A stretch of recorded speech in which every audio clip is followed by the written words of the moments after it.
Me now from Washington, D.C., president of Judicial Watch, Tom Fenton. All right, Tom, let's kind of reset here. What do we have so far from Robert Mueller?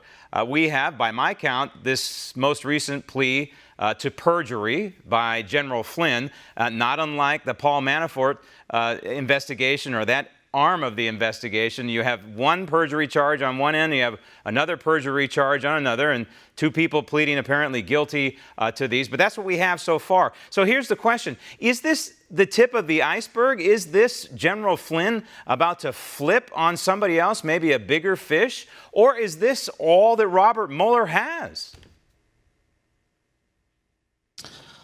Well, we're still not talking about Russia collusion, which is what he was hired to do. General Flynn admitted to lying to the FBI about meetings he had after the election, and meetings that were perfectly legitimate and legal, and meetings that were spied upon by the Obama administration and illegally leaked by the Obama administration. The Obama-run Justice Department, the Trump-run Justice Department, Sally Yates, Obama's holdover official, was running the Justice Department. She and Comey sent FBI agents to ambush Flynn at the White House, and reportedly the FBI concluded initially he didn't lie. I want to know what changed. Right. So I don't think Mueller has anything. And given the revelations this weekend, the leaks out of Mueller's operation and the DOJ, they were not admissions. These were leaks designed to preempt, I think, an IG report that would have exposed it. They were keeping secret the fact that one of their key investigators was an anti-Trumper and pro-Hillary. So I think this whole thing is a mess. Mueller isn't investigating the Russia collusion as traditionally understood. All these big indictments and plea deals have nothing to do with Russia, that's the thing he was hired to do. We got Turkey, we got mortgage fraud, we got lying about meetings after the election, but nothing about collusion with the Russians to rig the election. And it's concerning, not only given the fact that we're spending all this money, but it looks like a political operation more than anything else. I would throw in there that the National Security Advisor to be under the incoming Trump administration during the transition period necessarily is going to be reaching out to foreign entities. So this idea of enforcing, quote, the Logan Act, which is essentially designed to keep U.S. citizens from meddling in international affairs that could have broad consequences to the people of the United States, that doesn't apply here. This is not an individual United States citizen coming forward and say, hey, I'm going to negotiate with Russia on behalf of the United States. This is a National Security Advisor. This is an incoming presidential administration. It makes absolutely no sense. It doesn't make any sense, and it's a big lie.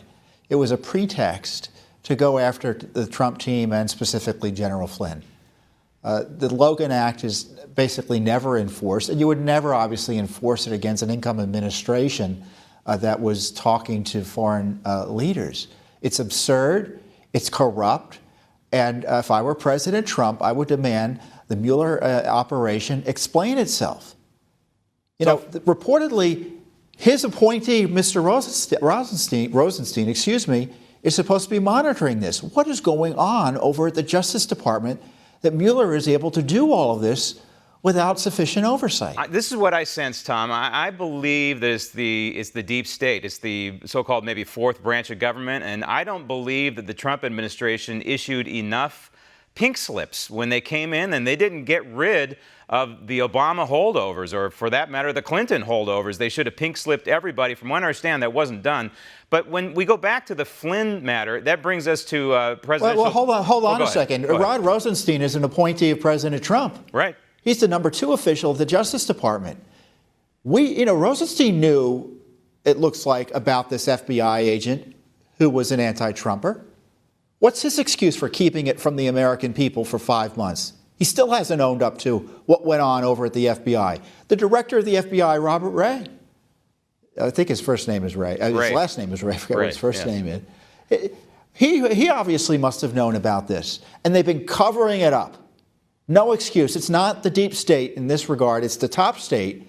President's appointees are doing him no favors because they're more concerned about, I think, about what the press is going to be about their actions than doing the right thing. And you know what? They also work for this president, the 45th president of the United States. And if Donald Trump wants to fire any of these people, and he has the authority to do so, he shouldn't feel afraid to let these people go. But I want to go to the tweets that people were talking about this weekend. Presidential tweet number one of interest reads, "I had to fire General Flynn because he lied to the vice president of the FBI. He has pled guilty to those lies. It's a shame because his actions during the transition were lawful. There was nothing to hide." Okay, so this set the mainstream media off over the weekend saying, oh, well, because he knew that General Flynn lied and then tells Comey to drop the investigation, well, then that is obstruction of justice, which produced presidential tweet number two, which clarified, according to President Trump, what was going on. "I never asked Comey to stop investigating Flynn, just more fake news covering another Comey lie." So we've learned a few things here. Among them, number one, the first tweet apparently was sent out by the president's attorney. And that same attorney, Tom, said something interesting. And that is he believes that the president cannot be charged with obstruction of justice because he's the top law enforcement officer in the land. I don't think that that's necessarily true. I think anybody in this country could be charged with obstruction of justice.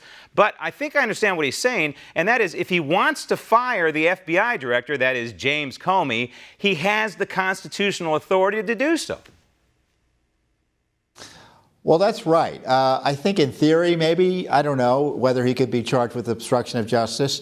But in this case, assuming he told Comey to see it in his heart, maybe to give Flynn a break, and that's a big assumption because, you know, the president denies he said that.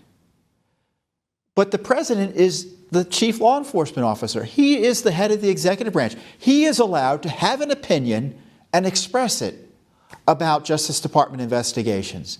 In fact, he could have told Mr. Comey right then and there, "I don't want you wasting our resources on this jihad against Mr. General Flynn. Cut it out. I know he didn't do anything wrong. If you got a problem with it, you can resign. But I'm saying no to this." And he could have, and it would have been within his rights, and it would have been lawful. Now, the check on abuses in that regard is the impeachment power.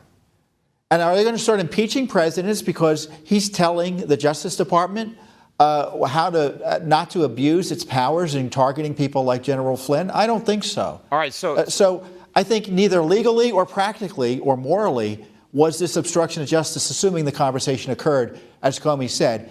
And I don't trust Comey. All right, so bottom line here, to wrap this thing up, it seems as though we have a problem at the FBI and possibly at the Department of Justice as well, where we find out, of course, this investigator with the FBI was tainted and was sending anti-Trump missives around our federal government, apparently. We know that there was some sort of collusion between the FBI and the Department of Justice over the meeting on the tarmac between President Clinton and Loretta Lynch. So we know there's a problem there. And now we know that Congress, some members of Congress are actually talking about contempt charges, possibly, for the FBI and the Department of Justice, certain people in there. And I think that might be the best solution to all this, hold these people accountable. You know, I think the Mueller operation's out of control, though. And I think there at least, I think it ought to be shut down, but at least there's got to be a pause till we figure out whether it was corrupted, as I think it was, by the actions of this FBI agent. He's no lower level clerk in the FBI. He was one of the top officials in the FBI on counterintelligence matters. He was heavily involved in the Clinton email investigation, a key decision maker there, and as a counterintel top leader in the FBI, certainly involved with the Trump-Russia issue, the dossier, the targeting of Flynn. He may have been involved in all of that. My gosh, no wonder Mueller kept this a secret for 5 months. Right.